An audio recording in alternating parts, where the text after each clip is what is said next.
Hi everybody, welcome. I'd like to share with you some of my insights and thoughts about the astrology coming up for 2022 into 2023. An ongoing theme that we've had during 2021, which will go on during the next year, is Saturn will still be squaring Uranus. It gets strongest around October and November of 2022, but nonetheless, these energies in the fixed signs of Taurus, Uranus in Taurus, and Saturn in Aquarius are with us. So what are the things that we're likely to continue to see is going to be the battle between boundaries and freedom, necessary structures and throwing off unnecessary structures. What is too complicated in your world? What do you need to simplify? Uranus and Saturn in these signs suggest that there may be some disruptions with technology, electricity, but equally some new technologies becoming available that are free and very inexpensive. It's going to be a year of extremes, with Jupiter and Neptune coming together in Pisces in April. We're probably going to see extremes of weather, certainly possibly a lot of flooding, extremes of water. We're already having that here in Greece.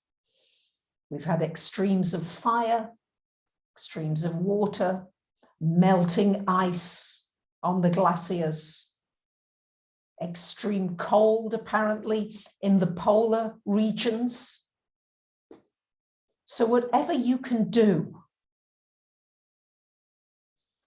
to reduce a propensity to go to extremes, if you can bring your life into something that is simpler, more manageable, so that you haven't got psychic things going around in your head. I've got to do this, I must do that, I've got to take care of this.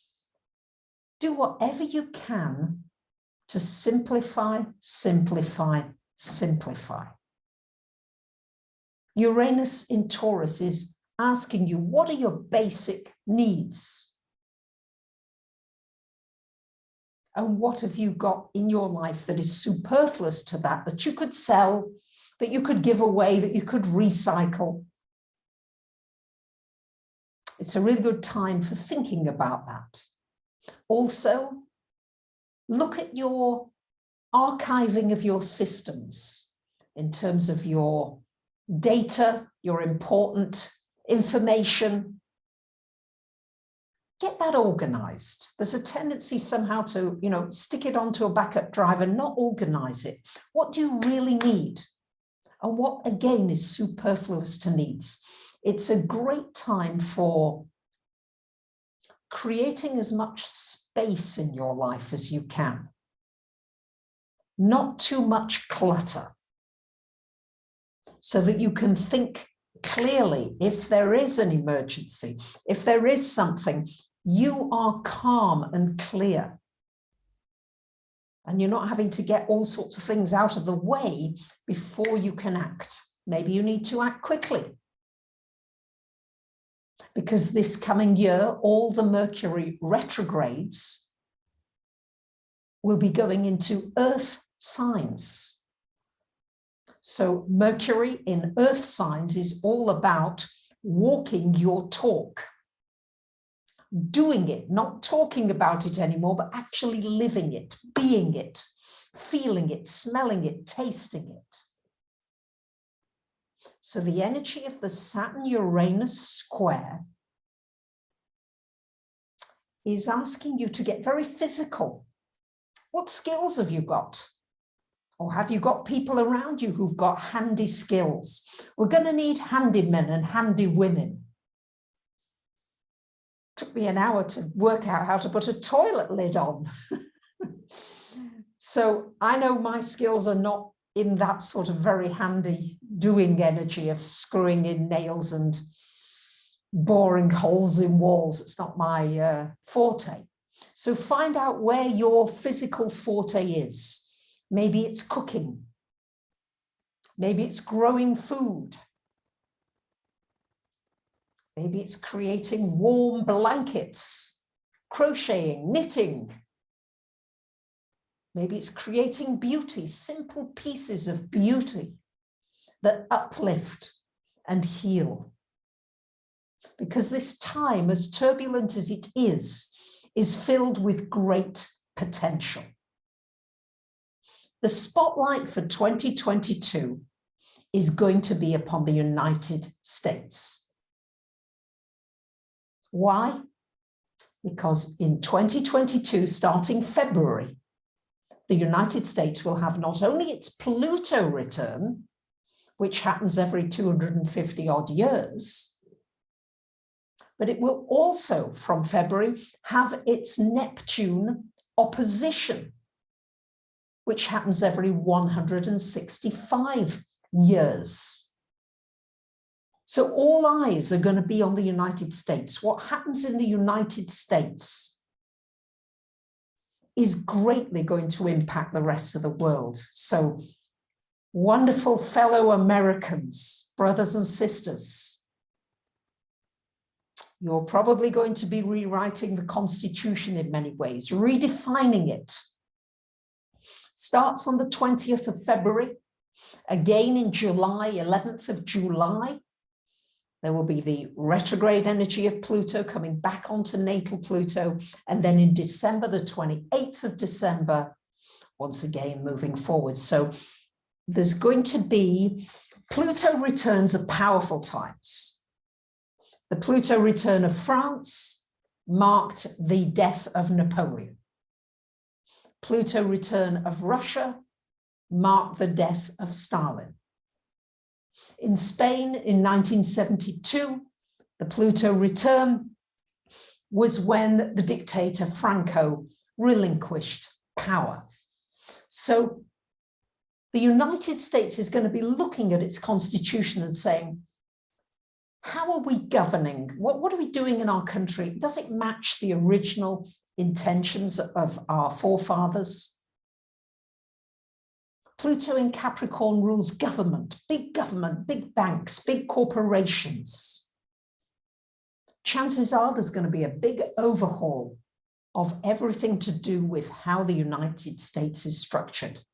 The Federal Reserve, a private organization that runs the financial system of America, the reserve currency, the US dollar, what's going to happen with that, government structural changes. Pluto is likely to bring up the exposing of deep corruptions, things that have been hidden, coming out for healing, an overhaul of billionaires and money. So much is going to come out, but the opportunity with this Pluto return, as difficult as it will be, is that there's an opportunity for the raising of consciousness, for a whole new world to be birthed. So if you like, there's going to be a huge contrast between this old world and the birthing of something new and something that is more equitable for the people. Powerful date is the 22nd of February 2022. All these twos, when in fact Pluto and Neptune will both be at 22 degrees. 22 degrees, the master number. I think February is an extremely powerful time, and that from there it sets off a whole series of other events. The Neptune opposition is an opportunity for great healing to take place. for great healing to happen around the health system, for new systems and understanding of health and energy and well-being to be more accepted, away from the mainstream limitations, shall we say. So, and then in April, we've got this amazing conjunction of Jupiter and Neptune in the sign of Pisces. This could be the greatest spiritual awakening for our planet, where we really recognize our desire for unity, our interdependence, our living in this water, this fluid, this flow of connectedness, and wanting the highest for every single being on this planet. So the opportunity is amazing.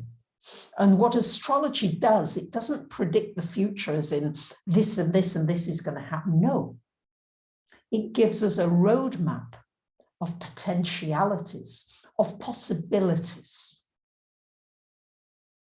So the doors are opening to a very high spiritual awakening. And yet at the same time as this, there's this bumping along with what are we going to do to take care of everybody's needs? What are we going to do, especially the nodes moving into Taurus and Scorpio, happening at the end of 2021, but then April, May of 2022, October, November of 2022, there is this energy of the node, the North Node in Taurus, along with Uranus. This is very much community coming together, eating together, nourishing one another, taking care of our earth.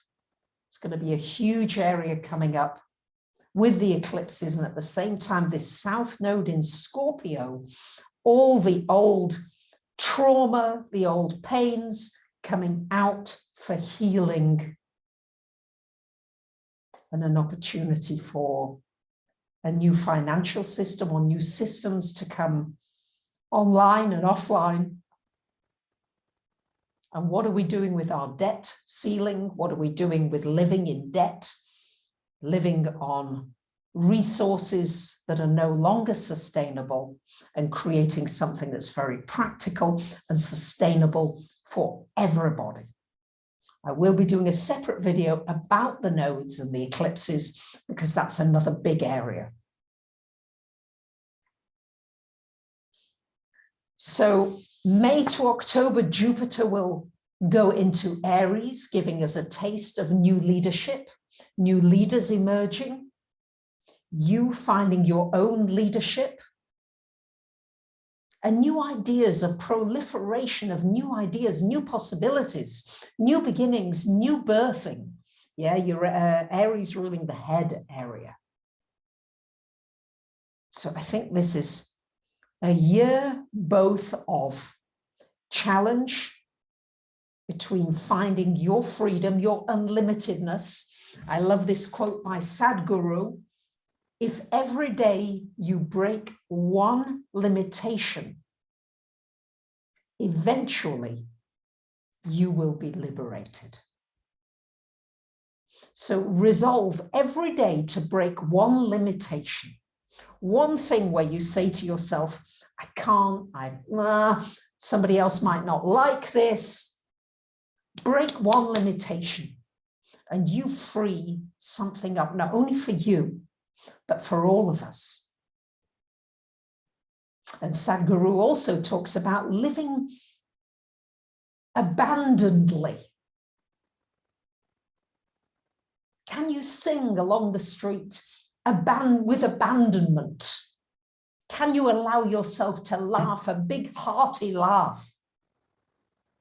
It wasn't till the Pleiadians came in that I realized that, gosh, you know, there's so much more laughter can come through. Can you allow yourself to cry crocodile tears, big tears? Allow yourself to just live fully and freely. because that is the invitation of this Saturn square Uranus. Yes, we need certain structures, sure we do. But can you release the unnecessary structures that you are living by? Must do, have to, should do, could have, would have. I'm so enjoying sharing this with you wholeheartedly. Every bit of me is in this, and I hope you can feel that. And I hope that you will put every bit of you into everything you do, cooking, eating, showering, doing your work, whatever it is, give it 100%. So all eyes, United States, we're watching you, America. What is it that you are going to set as the new tone, the new frequency as we move into this year of twos? And when I think of two, I think of together. What are we going to do together?